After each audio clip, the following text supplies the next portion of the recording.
Hello, friends, and welcome to another edition of Wrestling with the Future, the wrestling half of Wrestling with the Future. I'm Dan Sebastiano, joined, as always, by Benny Scala. Benny, I usually ask you how you're doing, but today let's get specific. Benny, how's your love life going? Well, not so good. And I'm really sorry to say this. I joined a dating service, and I've gone on a number of dates, and it just seems like before every date I throw up. I don't get it. Before every date I throw up, but the really weird thing is that all my dates throw up after the date. So Well, hopefully it gets better. But thanks for asking. okay then. That's usually not a good sign.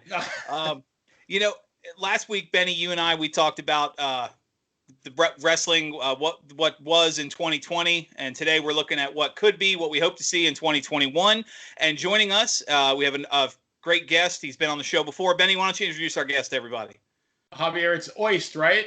Yep, Javier Ojst, yep. Renowned author from ProWrestlingStories.com, Javier Ojst. Javier, welcome back. Thanks for having me back, guys. I'll try to misbehave this time. That's the name of the game. The more the better. There you go. Well, like I said at the top of the show, the topic today, we want to focus on 2021, what we can expect, what we hope to see. Excuse me. And I want to start to both of you, Benny and then Javier. Have you guys been following the product recently, from WWE, NXT, AEW, any of that, to kind of get a feel for where wrestling is right now? Dan, well, actually, I spent the week. I actually watched for the first time in a couple of years. I watched Raw. I mean, I didn't watch the whole Raw. I watched the Hulu version. I watched SmackDown. I watched NXT, and I watched as much as I could watch of AEW. And kind of ran out of time, but I was also kind of surprised by AEW. Yeah. What about you, Javier? I don't tune in regularly. But if I'm at a place and they have it on, I'll watch it, and I give it a chance. I watch a couple of matches, but I don't seek it out. But if there's a if there's a promotion I do seek out, it will be a Major League Wrestling. I try to follow them a little bit more. I like what NWA is doing with United Wrestling. They've combined with another promotion. I like. It's not NWA anymore, but if you look for NWA, they're still doing stuff, but with another promotion. I like what they're doing. Right. But if you're talking about the big guys, Raw, SmackDown, a little bit, AEW, not really. I do watch Impact here and there, so I like what they're doing. I think they're an underdog. I think people are just kind of leaving them aside, but they have good talent. I like what they're doing. I could see that. I mentioned on the on last week's program that Ring of Honor's kind of gotten their feet back up and running, and they've transitioned to more of a sports-based wrestling. It reminds me of some of the territory early NWA shows. Benny, speaking of watching, do you have you mentioned earlier the ratings? What do you got on that? Well, Raw for the first couple of weeks, they were 2.133 million, I think, or 3.8 million for the fourth show. Now that's kind of skewed because that was their Legend show. It went down to 1.819, so they're right at about 1,950,000 average for the first 2 weeks. So they're actually up probably close to 10% over the last 5 weeks of 2020. Right. But they're still way down from the beginning of 2020. Of course. And then SmackDown was averaged about 2,050,000 for their first two shows, and they're actually about 100,000 down from the last 5 weeks of 2020. So they're down slightly, and they're way down from the beginning of 2020. NXT was let's see, 0.641. Which is pretty comparable to 641,000 viewers, comparable to their last 5 weeks, about 5% down from 2020. And then AEW, their first, maybe it was January the 6th. I don't know if they were competing against something else, but they were at 662,000. They're way down from last year, both the beginning and end of last year. Well, I was going to say, don't forget the end of last year was skewed because the Luke Harper tribute show. the Brody Lee tribute show had a huge following compared to their normal ratings. Right. Kind of like how SmackDown's average got skewed by their Christmas special.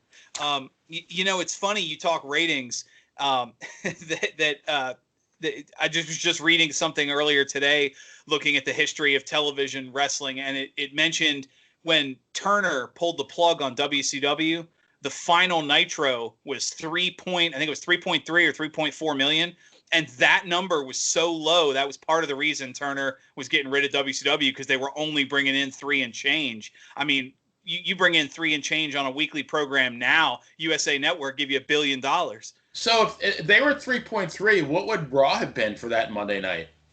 Right around that time, Raw, I'm trying to remember the specific date, but the Raw did a show that focused on their corporate ministry angle, and it was the highest rated Raw broadcast in history, and it was 8-point-something million.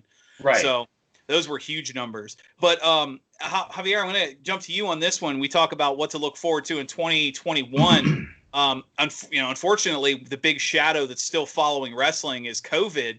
And one of the big stories that came out of the WWE, their champion, their heavyweight champion, Drew McIntyre, was just announced positive with COVID. The Triple H actually filled in for him on Raw and had his match with Randy Orton. And I'm wondering if you have any thoughts on with the vaccine and other things, if you think wrestling can get away from COVID, or is this going to be a shadow that kind of follows it because of the nature of the sport?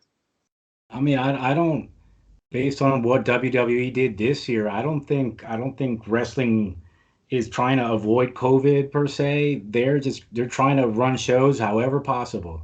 And WWE was the first one to adapt to this whole situation, whether people agree with it or not. They were I'm thinking maybe people were looking towards them to see what they were going to do, how they were going to handle all this. People want them to lead, right? Because they are the number one promotion. So once they saw, oh, well, WWE's running shows, okay, they're doing this thing with all the screens, and they saw how they handle it. Then I think, well, AEW also, between those two, the smaller ones were looking to see how they could run shows legally if they were allowed to. Because if you aren't allowed to by law, they weren't going to. But if once they allowed them to, they would follow suit of what the big two were doing. And New Japan, I think, was right there too. And just within a couple of months, they started, but they didn't let people go.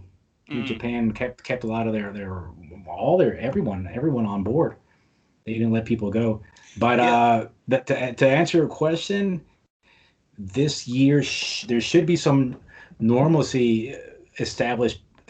Things should go back to normal a little bit. At least we should see a light at the end of the tunnel as far as, you're the vaccine and everything. But I don't know. It's going to be tough on the little guys. It's been tough. I'm glad you ended that, because I was going to transition there with the thought that maybe the WWE and AEW and some of these larger promotions are going to start having crowds. Obviously, recording in Florida, they have limited capacity crowds now. Do you see some of the indie shows starting to trickle in, or is this maybe another year where ain't much going on? It just depends on the state, but a lot of them have been running shows where people are, remember people were in their cars, and this was up in New York, and down in Florida, they're starting to run shows again, but they got masks, they got the social distancing, they're taking all precautions that are required by them. So I think wrestling and other sports, I think they're gonna forge forward through COVID, as long as the state and the city they're in is going to allow them to. I think they're going to have to if they want to survive. Okay, I can see that. Benny, you have any thoughts to add to that? I was just wondering, will we ever see house shows again?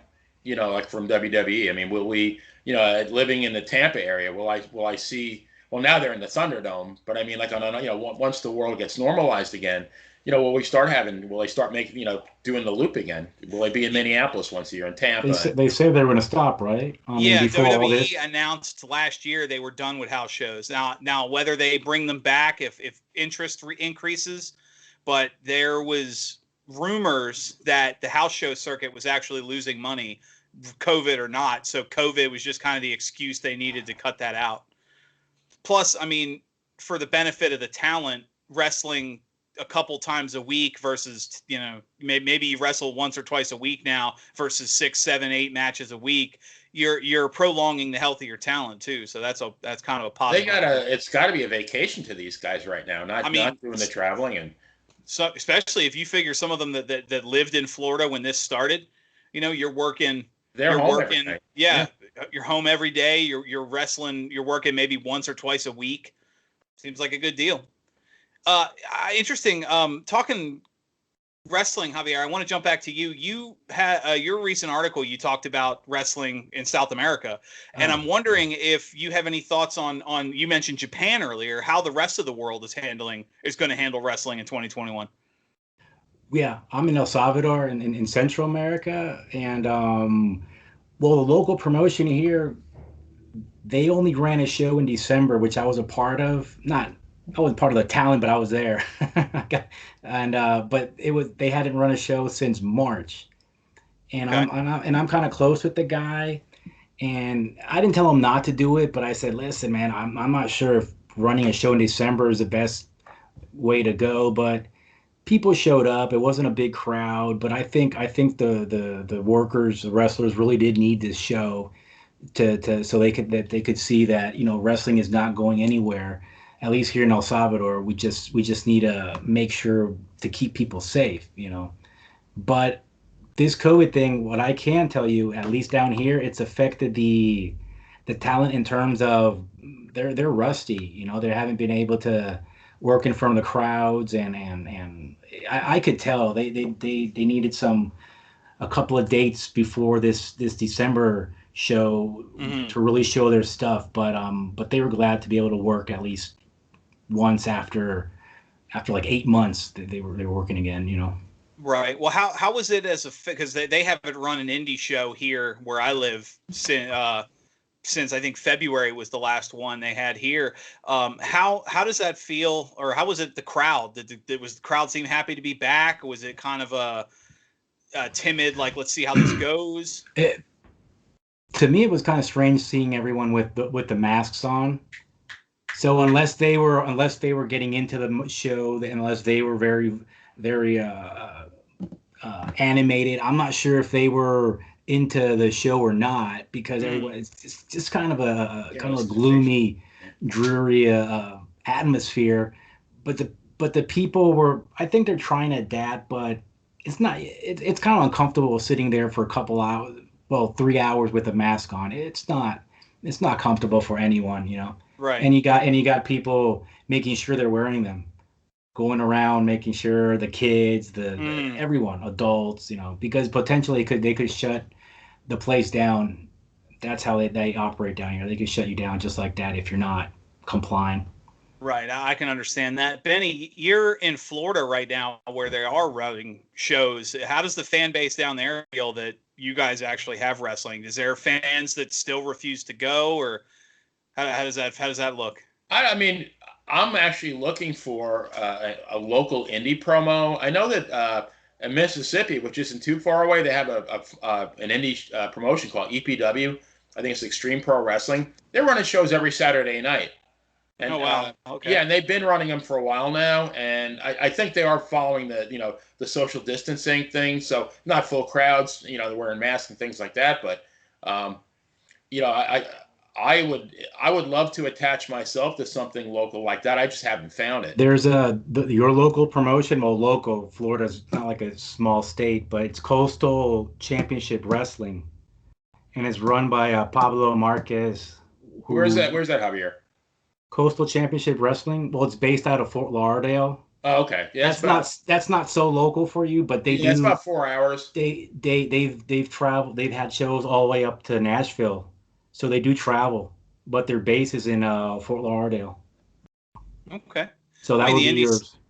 You know, that would be your kind of local promotion, Benny. Okay. Sorry about that. I didn't mean to cut you off. I thought you were finished. Yeah. No. The indie scene seems to be coming along. The big Javier, you mentioned the big three. I mean, we're in January, so you talk wrestling, you can't talk about the build. The biggest event in this time of year is the Royal Rumble. And interestingly enough, WWE's leaning heavily in their part-time talent as well. They've built so far 2 main events for coming up in the Royal Rumble in 2021. Drew McIntyre, assuming he's cleared come COVID. Given quarantine dates, he should be cleared right before the Raw prior to the Rumble, but you never know depending on symptoms. He's slated to defend his title against this youthful upstart named Bill Goldberg. I don't know if you guys have ever heard of him. He's pretty young talent. How old is he now? What? I had no idea. 50s probably. Wasn't it? It's not going to be a scrap iron anymore. You know, I'm not sure. I know they're tweaks of how they're going to do it, but right now they're still slated for. Right now, it's still officially as Goldberg. Yes. Yeah. As of the last update. Now we're recording this on a Thursday night, so things might change. No, I believe you. I believe because I was already in my mind. It was Scrap Iron Pierce making a comeback. You know, and he talked about it on his page. Yeah. Yeah, that's the other side. That's SmackDown. Roman Reigns is after a gauntlet match, which I will say, not to promote a product. If anybody check out SmackDown on Hulu, that match was one of the better ones I've seen in a while. I really enjoyed that. And Adam Pearce, through some shenanigans, won, and so Roman Reigns will be defending his title against Adam Pearce, who officially retired. I believe it was 2017.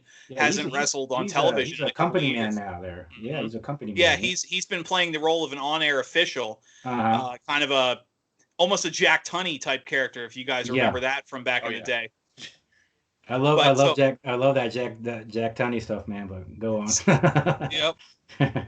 It was great, you know, being a kid back then, not understanding where the line of kayfabe ended and not realizing. Oh man, he was like the ultimate. He was like the boss. He was like no one above him, you know.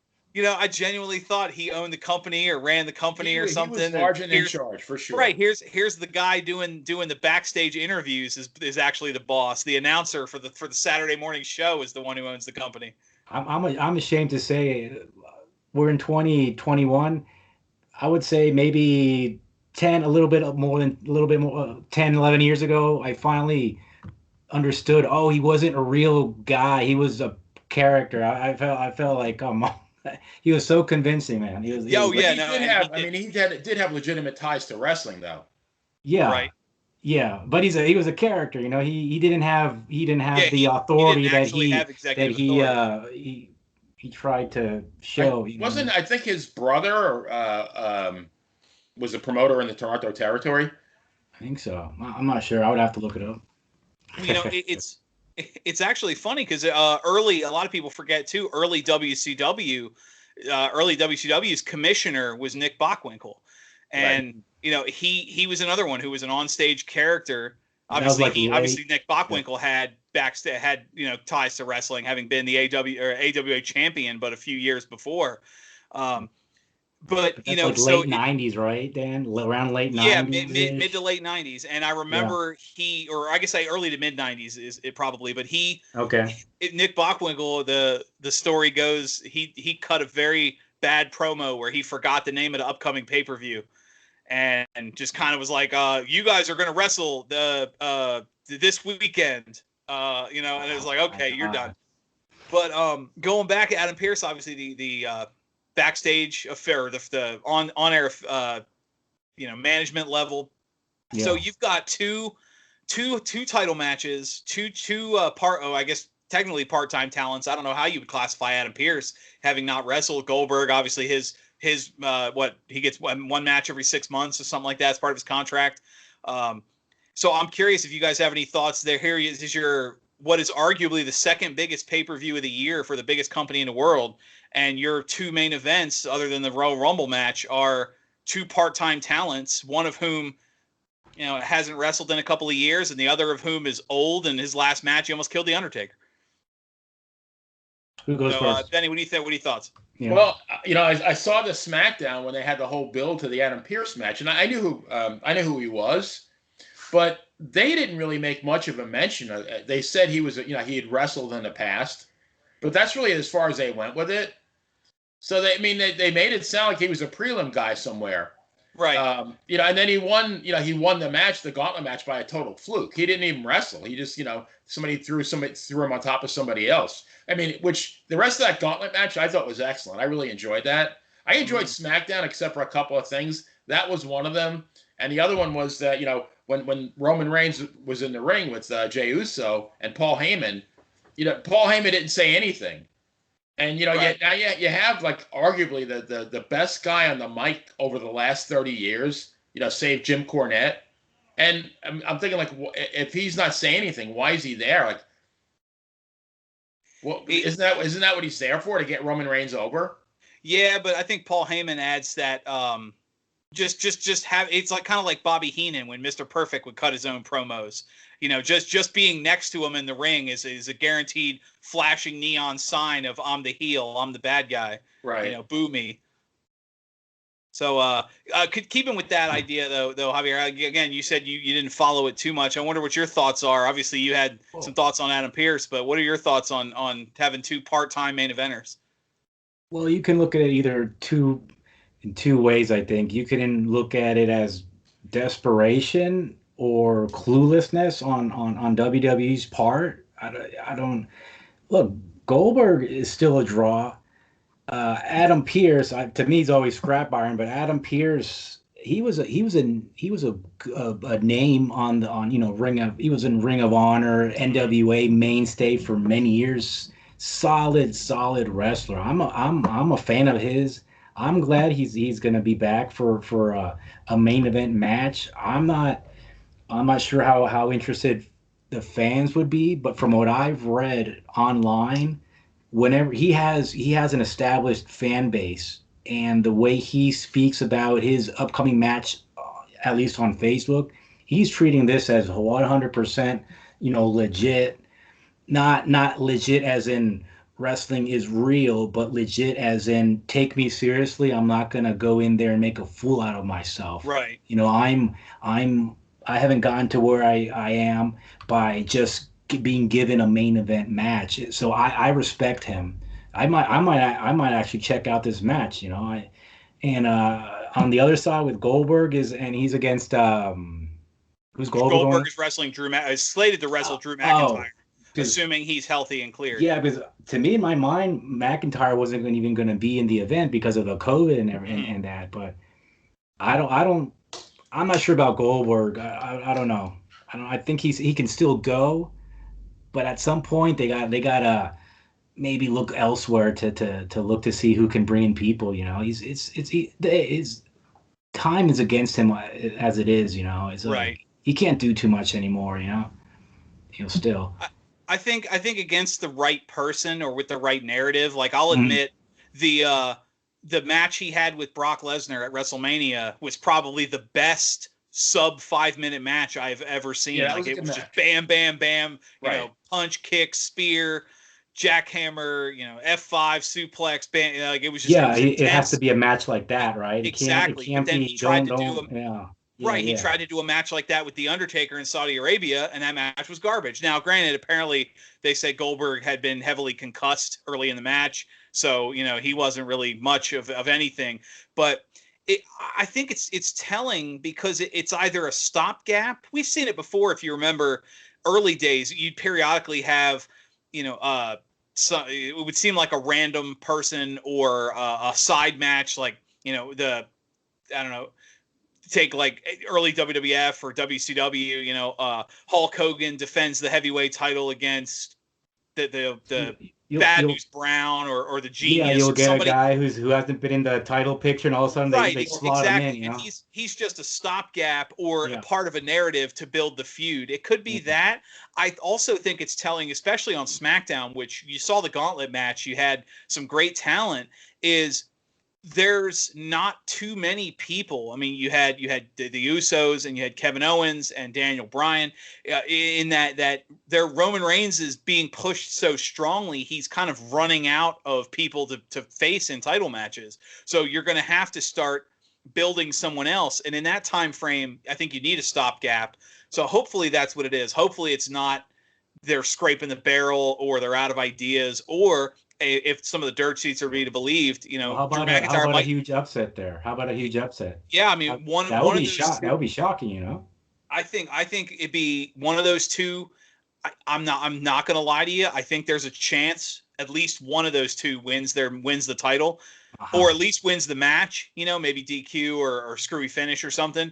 But if they do, especially in the case of say like Adam Pearce, I say if he wins the match, I think he loses the title the following week. They lose it on Raw the next day, right? Yeah.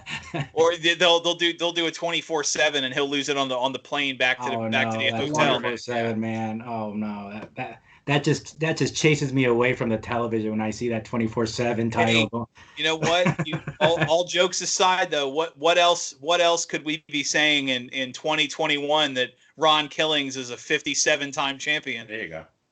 And I'll admit for a short time it gets old quickly, but for a short time some of his backstage skits, dressing up like a bellhop and stuff like that to win the title or get it back from whoever got it, I thought that was mildly entertaining. Yeah. There were some. I've chuckled at a couple of those title like I think there was one on the plane. Yeah, I remember that. That's crazy, man. And Jinder Mahal on the flight back from Saudi Arabia. And the referee's there. He's there. He's ready to count. Like, he's telling everyone to be quiet, and he's sneaking up on. I will tell you a funny story. My wife and I went to a SmackDown event here in Virginia. Yeah. I guess I don't know, about 2 years ago now, maybe. And they were doing a 24/7 segment, and R-Truth was on the ramp dressed like a lamp, like he had the lampshade over his head, and he must have been there for 20 minutes. And everybody was just acting like it was obvious he was standing there, but everyone was just playing like they didn't see that he was part of the background until he took the shade off, and it was so funny to see it live. Like, I think some of what they go for doesn't translate to film. That's right. Live, it was funny. Live. Oh yeah. It reminded me of an old comedy sketch, like watching a stage show or something. Like Benny Hill or something. Yeah, exactly. Well, I like to see a skit where you have Ron Killings and Flair. Him telling Flair, well, you don't have. I'm a 57-time 24/7 champion. Flair's like, but that's not world champion. World champion is very different. Right.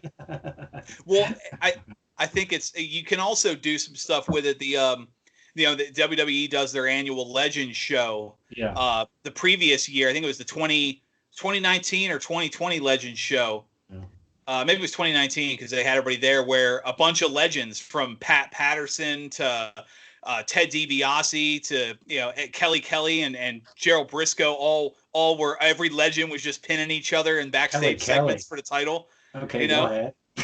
Yeah, I mean it was one of those bits where it was just then Ted DiBiase came out and bought the belt from Medusa, and that's funny. Yeah, I that kind of stuff. It a little humor there. I mean, keeping on with what to look forward to. Another one, Benny, you mentioned NXT earlier. They're building up their first big event of the year. Is going to be on Valentine's Day, which, just my opinion, NXT's been bringing back a lot of old pay-per-views. They brought back War Games. They brought back the Wheel, and some of these obviously they're different some of the Dusty Rhodes names.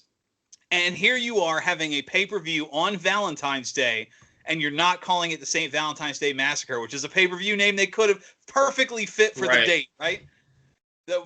You're bringing back all these events, and you don't bring back the name Massacre is too controversial. Man. Maybe 20 in this era. But Benny, you've been kind of keeping up with some of that. You have any thoughts on some of the upcoming small events like the NXT specials or the AEW specials they're building up to? Of the 4 shows, the one that I know that I will continue to watch is NXT. I really enjoyed it. They only had the show I watched was last Wednesday's show. Okay. They only had 3 matches, but they were all great matches. They had Damien Priest versus Karrion Kross, which was an outstanding match. And then they had Rhea Ripley versus Raquel Gonzalez, which was an unbelievable match. And then they had Kyle O'Reilly versus Finn Balor. Right. And that was a show. Every one of those matches. They had 3 matches in an hour, and and they had Wade Barrett, and I love Wade Barrett as a commentator, and they had Vic Joseph and Beth Phoenix. But Wade Barrett used the term receipt, which I loved. But then he used the term crimson mask, and that was such a great throwback term. I just marked out when he said that. I thought that was great. But the whole show was great. And with the British accents, even better, I guess, right? Oh, yeah, absolutely, Javier. Absolutely. You know, Benny, the story coming out of that episode of NXT is that Rhea Ripley and Damien Priest are the next up to be main roster call-ups, which would explain, too, also the outcome of their matches. I'm wondering if you have any thoughts, having been a follower of NXT, and given the nature, I think something we talked about on the show more than one occasion, of how the main roster handles NXT talent, if you think either of those two can break the mold. I think Rhea Ripley could. I'm not so sure about Damien Priest. Aleister Black came up, and he did pretty well for a while, but, I mean, where is he now? Is he still even is he on the show anymore? I mean, he wasn't on what I saw. He's under employment, but the rumor is he's just waiting out his contract to leave, because obviously, remember, Vince, they fired his wife earlier, at the end of the year. So, but I mean, he was on fire at NXT. He was unbeatable. And I'm thinking, Damien Priest, is he going to go the way of an Aleister Black? I think Rhea Ripley's a little bit different. I think she's more of a standout, and I think she will do well. So I mean, I think but I always think of what they did with Asuka. Asuka was, she was a goddess in NXT. What was her? She was over 2 years as a champion. Yeah, she was for about 3 years. 500 and some days undefeated. Yeah, then she loses to Carmella. I mean, what the hell? Well, Carmella can moonwalk, so that's true. I forgot about that. That took her off her game. That did. That threw Asuka off her game. Anybody with James Ellsworth as a manager deserves a title shot. Absolutely, apparently. yes. Just keep him away from your kids. And Javier, I'm curious. Do you have any thoughts on the NXT talent, or are you not as up to date on the program as Benny is? I don't watch it regularly, but if someone is tired and a little just wants more action and wants more wrestling, NXT is definitely what they should be tuning in. And I think it's attractive to old school fans, and obviously it's attracted a recent audience. I think NXT is definitely a way to go if that's your preference. There are people who prefer, more of the storyline and what all the other stuff that goes on other than wrestling, and you got Raw and SmackDown. But NXT is there's some the talent on NXT is, there's like no bad wrestlers on NXT. Not everyone's a great talker, but everyone has a good look, and everyone's a good wrestler. But again, like you guys talking about, when they go up to Raw, SmackDown, that's what happens then. What are they going to make them when they go up? Because it seems like there's this. It's kind of like a ceiling there, like a ceiling of certain stars where that they're not going to get past them, right? And those are the ones that are kind of switching the belt back and forth over a period of a couple of months, right? Yeah, they unfortunately, for every Asuka who's currently a champion, or some of the some of your female call ups, unfortunately for every one of those you have your No Way Jose's, you have your, like you said, Aleister Black, you have unfortunately, Baron Corbin kind of floundered for a while before he found his footing. What they did with the Vaudevillains and how Sanity and the Ascension, who were undefeated for over a year on NXT, came up and became jobbers. They got jobbed out to the New Age Outlaws. Got beat up by some legends.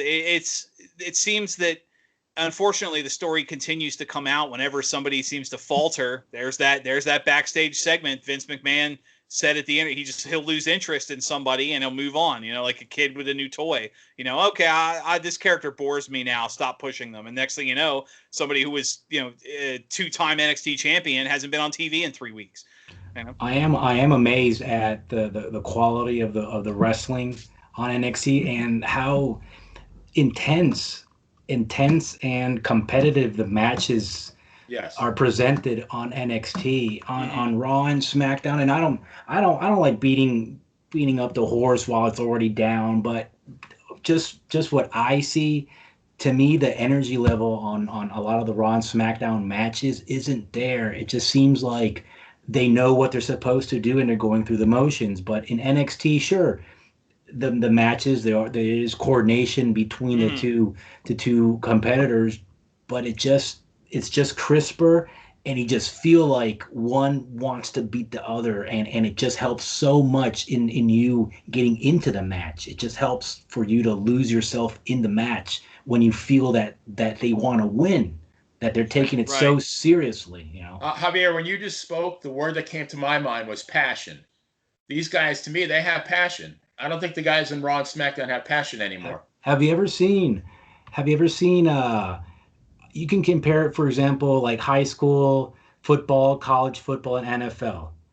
I've gone to high school football games, and those kids are out there almost killing each other.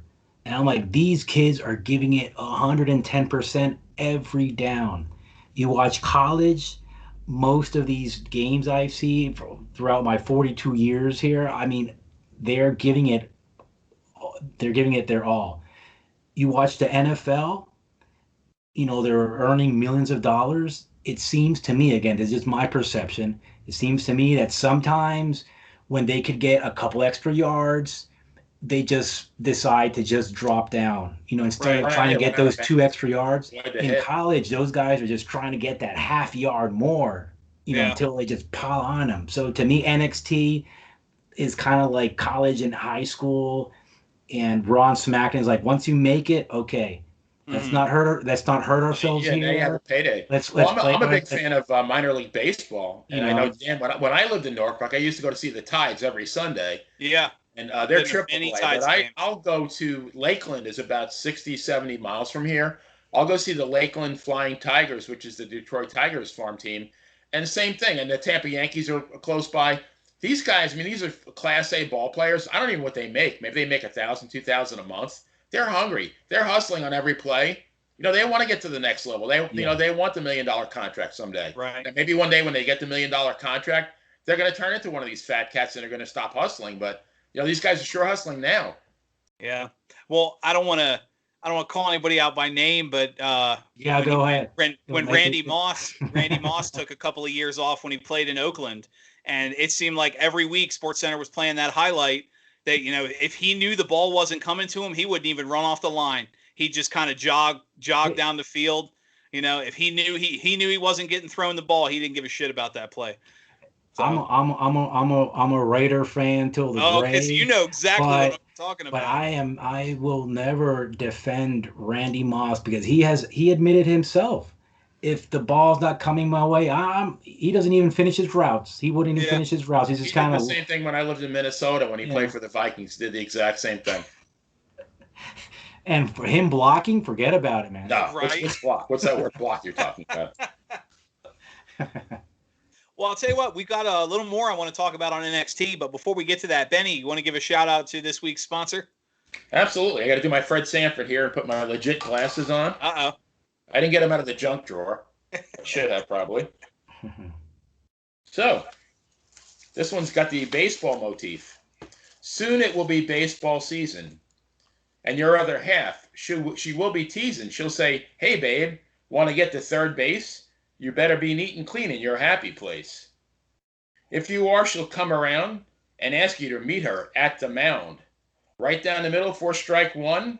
It's going to be a long night. You ain't done. With the Lawnmower 3.0, you're in the game. Your figs will be in the Hall of Fame. For the 7th inning stretch, you'll stand erect with an awesome package that commands respect. So go to manscaped.com, enter the promo code WrestlingFuture, and once again, that is WrestlingFuture, to receive a generous 20% discount. So take that dame to the game.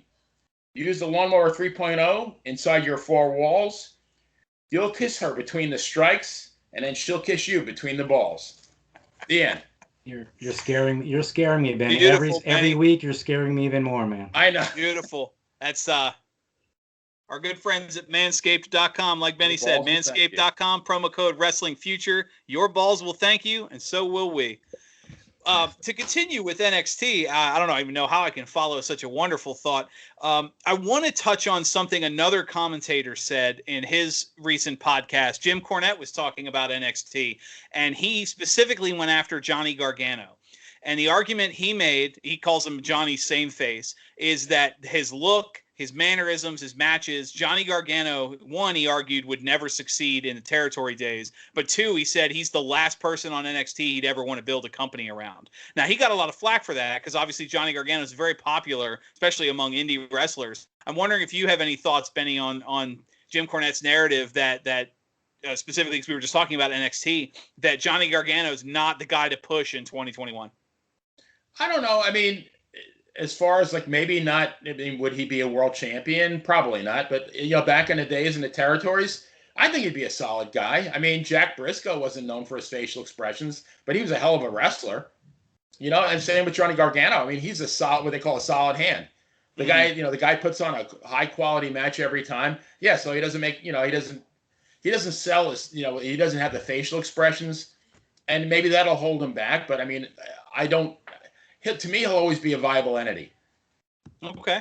What about you, Javier? You have any thoughts on Johnny Gargano or Jim Cornette's words?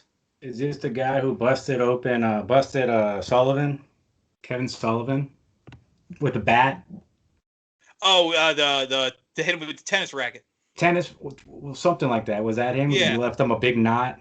Oh yeah. Jim Cornette's busted a few skulls. No. There's an indie wrestler who did it to Kevin Sullivan, left him a big bruise. Was it Gargano? That I'm not sure of. I'd have to look that up. Maybe not. Listen, Jim Cornette has a show. He needs. Whenever he speaks, people will listen. He has a good following. I listen to his show. I respect a lot of what he says. Whether this guy is the guy to lead NXT or any indie promotion, he might be wrong there. There's so many other guys who have less talent than Gargano. I've seen this guy. This guy's a real deal. I enjoy his work. So in that respect, I would have to not agree with Mr. Cornette, even though I listen to him pretty regularly. Okay. Yeah. I can respect that. I know personally, I think Johnny Gargano's, like Benny said, he's a sure hand. I've seen him put on good matches with people who the average wrestler couldn't get a good match out of. His feud with Tommaso Ciampa over the last year and a half, his on again, off again feud, some of the best stuff. Some of the best stuff. That's what I was thinking about. That's always a great match. Absolutely. And I mean, maybe he's not going to main event WrestleMania, but assuming he comes up to the main roster, he's one of the talents that often gets mentioned as people who have specifically said they want to stay in NXT with limited desire to come up to the main roster. And I think maybe he's got a niche for himself there. His recent storyline with the Gargano family, because you remember, Benny, Johnny Gargano had a run of, what was it, about 2 years? He was never able to successfully defend a title. He lost every belt he ever won on his first title defense. He finally successfully defended it, and now he's kind of holding on to it, doing the heelish family gimmick, which I think is great. Obviously, his matches, Damien Priest and some of the others. It's interesting to see. Staying on Wednesday nights, we're going to transition over AEW, looking at what they have coming up in 2021. Obviously, big story. Unfortunately, AEW had the passing of Brody Lee, which they were able to really build around. I respect what the company did, retiring the title design, the tribute show, and now they're keeping the Dark Order alive and kind of building on the story while staying respectful. And one thing I've been critical of in the past, the WWE is notorious for not handling real life death very well when it comes to storylines. Oftentimes from Randy Orton cutting a promo saying Eddie Guerrero's in hell to bad mouthing Percy Pringle and some of the other bits they've done. I think it's nice to see that they're respectful with it while not feeling like they're inappropriately milking it. Of course, the other big story coming out of AEW is now they're building up Darby Allin through the association with Sting, who would have thought, no offense to the man, I was a huge fan for many years, who would have thought Sting was going to be one of the most relevant faces in wrestling in 2021? But Javier, I'll start with you. I know you mentioned you don't follow them too much, but maybe some of your research or some of the thoughts in the background. Do you have any thoughts on what we can expect from AEW coming up 2021? I think AEW 2021, COVID notwithstanding, it might be the year that they finally find their way to what they want to be, right? Because it's a kind of, they got a lot of talent, obviously, a blend of veterans and some of the best talent out there, the younger talent. But I think even though Sting is there, he should be, we know he's going to be used sparingly. If he's probably not going to get in the ring, his health wouldn't allow it. He's got what, neck problems or something that he retired because of a neck injury. Yeah, he can't really take any bumps. But anyway, I think AEW, it's possible, more like probable, that they might do a nice little rise in ratings this year, even with COVID. I think they're going to find their way. They have to. I think this year is critical for them. Right. Yeah. Okay, I can respect that, Benny. And you're catching up with the product. You said you didn't catch AEW too much. You have any thoughts on what we might expect from the second Wednesday show this year?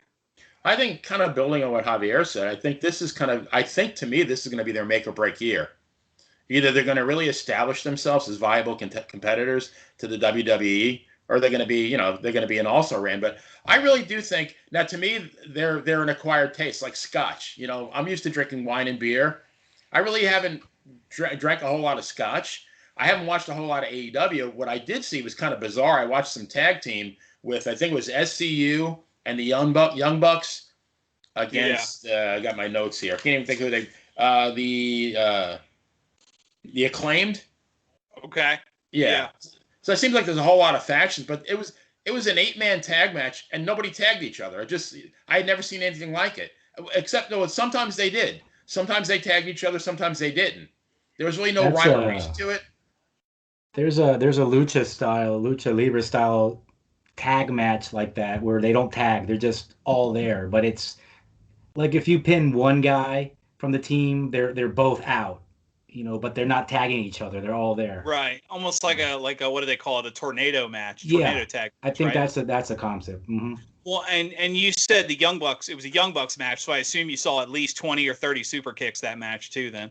Oh, it was nothing but high spots. But, they do have, the roster is laden with talent. Yeah. And they do have, they got Jake the Snake, right? They got Arn Anderson. They got Tully Blanchard. They got DDP. They got Sting.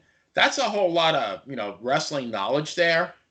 And I really think they have some potential. I really think they could take off. They have a ton of talent, mostly younger guys. And who knows? Have their ratings been pretty flat this past year? Their ratings really been, from the beginning of the year to the end of the year, their ratings were the most, out of the 4 shows, theirs were the most constant. Uh-huh. They did not go down really at all. They didn't increase. They didn't decrease either. But they had more viewers than Raw and SmackDown, and with Next they had more than NXT though. So they basically fight more with NXT than Raw and SmackDown, and with ratings wise. Yeah, I know the thing is they go head to head the same day, right? They do, yeah. The fans. But I'm talking about just in general ratings. Right. Yeah. They don't really worry about the main product. The fans have dubbed it the Wednesday Night Wars. Okay. They'll book certain things in response, like if NXT is running a takeover pay-per-view or a takeover special, AEW might do a big main event or something, but they don't really run against Raw and SmackDown directly. They don't run directly against them, but if you take the ratings of AEW in a Raw show, how are they? Actually, and Benny, you might have more specific numbers. SmackDown was number 1 last year, but AEW did on more than one occasion beat Raw for the week. Okay. Where AEW would have, especially being on TNT, they might get the sports carryover. They would have moments where they might beat Raw, not much, maybe beat them by 100,000 or something, but they've pretty much consistently beaten NXT last year. Yes. Remember when AEW started and people wanted AEW to go against Raw, and Yeah. WWE decided to put NXT against them on the same day, and it was almost like a slight. You know what? If you beat NXT, then maybe we'll put Yeah, maybe Raw we'll take against it you. But seriously. first beat these guys. First beat Yeah. the B show. You know. Oh, I That's what remember it was. You because know. Yeah. That's yep, when Cody Rhodes announced they had signed that contract with TNT and they were going to air Wednesday night, and I think it was like not even 2 weeks later, WWE announced that NXT was going live, and are like Wednesday nights 2 hours. Like I mean, yeah. blatantly obvious direct competition, which Yeah. is funny watching them do that because if you remember years ago, TNA signed they switched to Monday nights and the WWE refused to even acknowledge they existed. They didn't change programming. They didn't increase advertising. Uh-huh. They just completely pretended they weren't there. Business is Whereas with AEW, they've gone after them both legally and with programming. So I think that's Mhm. going to be interesting. 2021 is definitely going to have some fun ratings wars there. Yeah, I mean WWE they have the soldiers, you know, they have the soldiers to mobilize on different dates. I think they do a little bit over 10 hours of content a week with their shows, and this doesn't include like documentaries and all those other things they do. But Right. between their wrestling shows, it's a little bit over 10 hours. Yeah, And including their like superstars and their weekend exclusive shows. uh-huh, Yeah, I think it's uh-huh, about 9 and change. uh-huh. Um, which is it's hard for a casual fan to keep up with that much programming. It's I remember definitely, watching yeah, what yeah. 1 hour every Saturday. That was all the wrestling I got for the week. Yeah, Um, I used well, to. maybe two. I would flip back and because I grew up. We got the Baltimore stations, so Uh-huh. Channel 13 was WWF and Channel 10 was the NWA and Uh-huh. Mid South and also. And Great. then ESPN played the AWA. So maybe on a good weekend I could get 2 or 3 hours of wrestling. But you know, Yeah. it's funny. We talk a lot about today where 2021's going. As we kind of wrap up, Javier, I want to go back to what you said. You mentioned MLW. I want to talk about where indie wrestling, the smaller promotions. I mean, your MLW, your NWA, some of the maybe Japan, AAA, where some of these promotions are going. I was wondering if you have any thoughts on what we can expect from the smaller promotions this year. I don't want to. I can't really make any predictions, but what I would like to see is after all this 2020 COVID stuff, I would like to see a little more cooperation between the smaller companies. I mean, that's the way they're going to survive. I mean, there's only so much you can do by yourself. These guys are shoe and string uh, operations. They can barely just they go weekend by weekend. You don't know if they're going to be still in existence after a couple of shows. You know, Right.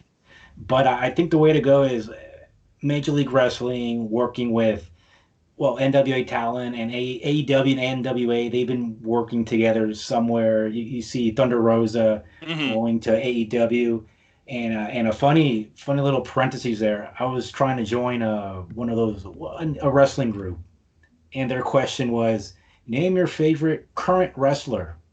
Is one of the questions. And I'm thinking, who's my favorite current wrestler? Do I have a favorite current wrestler? And I'm like, wow, who do I mean, I can't just put anyone because, what's your favorite one? And I think it might be Thunder Rosa. Out of all the wrestlers, male or female, she might be it. Yep.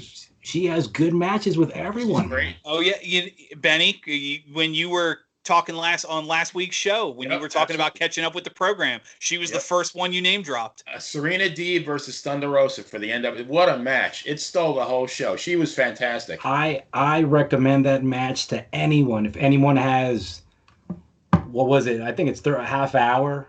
Anyone has a half hour. Just watch that match. I promise you, it's professional wrestling at its finest, Yep. male or female. I don't want I, to say women's it probably professional, was the just best wrestling. female match I'd ever seen.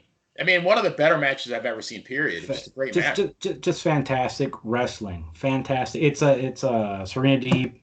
I'm not gonna, I don't want to promote it, but just go watch it, man. If anyone has the time. Correct me if I'm wrong. It's on YouTube. It's available on YouTube, It's on right? YouTube and it's on that cooperate the show NWA has with this other United Wrestling League. I forgot what the show is called. It's Shockwave or something. It's. I'll send you. I think that's it. I think it's NWA Shockwave. Is it? Okay. Is it totally worth it, man? Then Benny, let me ask you. Javier kind of went in a different direction, talking about what he hopes to see. Well, let me change up the question a little bit. What do you? I mean, obviously, one of the big stories coming out of this year or last year going into this year was the apparent cooperation between AEW and TNA, where Kenny Omega's been popping up on TNA, and TNA's announcer helped Kenny Omega win the title. So it's kind of an agreement there. I'm curious what your thoughts are. What do you hope to see? Let's change it up a little bit. What do you hope to see from wrestling in 2021? When I was a kid, and Javier will get a kick out of this, I was, growing up in New York, you had wrestling on Channel 9 in New York. All of a sudden you have cable, and I'm flipping around and I see that, this Gordon Soley guy, same as Javier did. And I saw this championship wrestling from Florida show. Now I'm seeing Kevin Sullivan and the Purple Haze and Bob Roop. All these guys I had never seen before. I read about them in the magazines. Well, Kevin Sullivan I was familiar with because he wrestled in New York back in the day. But now all of a sudden I have an extra hour of great wrestling to watch. So to me, like, the more the better. The more quality wrestling we have, the better off we are. And, I'm just going back to what we were talking about initially when I guess WCW did a 3.3 rating, and Raw did what was it? You said 8. So I mean, they were in the 7s at the time. Okay. So like 9-10 million people were watching wrestling every week, and now it's maybe half of that when you take all those shows and you put it together. Okay. How do we get? I mean, my hope is that they produce a product where, like, all those people start watching again. I don't know if that'll ever happen. Maybe it's just a pipe dream, but maybe I'll just do a little quick question for you two. What do you think will get the fans back for 2020? Just off the top of your head, what do you think will it take to get people back to watch wrestling in 2021? I'm sorry, 2021. I think, and I mentioned it before on the show, I think they have to go back to the way things used to be. You don't have to abandon your gimmicks and your characters. I mean, remember the 80s with the Genius and the Ultimate Warrior and Jake the Snake and all the, but you have to present your product as legitimate. I think if you can pinpoint the moment wrestling went downhill, like even in the early 2000s when it was still bringing in huge numbers, was when it became commercialized and it stopped being a real. The announcers didn't treat it like a real fight. The backstage segments didn't treat it like a real fight. The storylines didn't treat it like a real fight. Yeah. I think you need to go back to the way things used to be. Present yourself as a legitimate competition, and some of the casual fans that have since abandoned the product might tune back in. There are smaller promotions that do exactly what you say, but the big guys again, Raw and SmackDown, many times they don't. But if you watch smaller companies, they do present it as what you're watching is legit. They calling the moves and they get you in the match. It's just that there's thousands of those little companies, and you're like, who do I watch? That's what's going on. But you had a good point. That might be one of the reasons why I like this Serena Deeb and Thunder Rosa match. They get you right in it. I want to see the managers come back. That's my big thing. Bring back the managers. That was a great part of wrestling. Good. Yeah, I mean, you look at your your Jim Cornettes and your Bobby Heenans and Freddie Blassie and the Great Wizard and even some of the valet managers like your Miss Elizabeth or a Sensational Sherry or somebody like that, who just their presence made the match feel more important and bigger. And I mean, somebody like a Harvey Whippleman or like I mentioned, Bobby Heenan, where I was more interested in watching Hulk Hogan get his hands on Bobby Heenan than I was on him beating. Yeah, you want to see perfect. That's what I wanted to see. That was a big part of the payoff, seeing the manager get beat up by get his comeuppance. Exactly. Yeah. It's good stuff. I mean, 2020 was a rough year for a lot of people and the wrestling business, and hopefully 2021 turns the corner. I mean, we've already got some better numbers, some better news in the grand scheme of things, and we've got a whole nother year of build pay-per-views. We talked some highlights. Hopefully 2021 can deliver. Javier, I wanted, before you go, I want to touch on something. Obviously we love having you on the show. I want to hype you up. Your work farewell with Pro Wrestling Stories and some of the articles you've written. You wrote an article about a month ago on WWF action figures, the original toys. As a collector myself, and I love your background, your stuff back there. Yeah. I was hoping, as your final thought, what made you want to do that article? Because that was a lot of fun to read. Well, first of all, I really appreciate you reading my stuff. I was thinking, what the story is he going to bring up, But I'm glad you're reading my stuff. I appreciate it. Just quickly going back to what you were talking about, wrestling needs heat and controversy back in the product for it to be attractive to people. It could look good, it could have incredible production values, but it needs like heat, and you need to believe that these guys want to do something to the other guy. You want to believe that, But that's what wrestling needs, in my opinion. The LJN action figures, I'm always thinking about, I'm always searching to what to write about, different stories. I want to write about things I enjoy, and I was speaking with someone online who has a podcast, and their topic was going to be LJN wrestling action figures.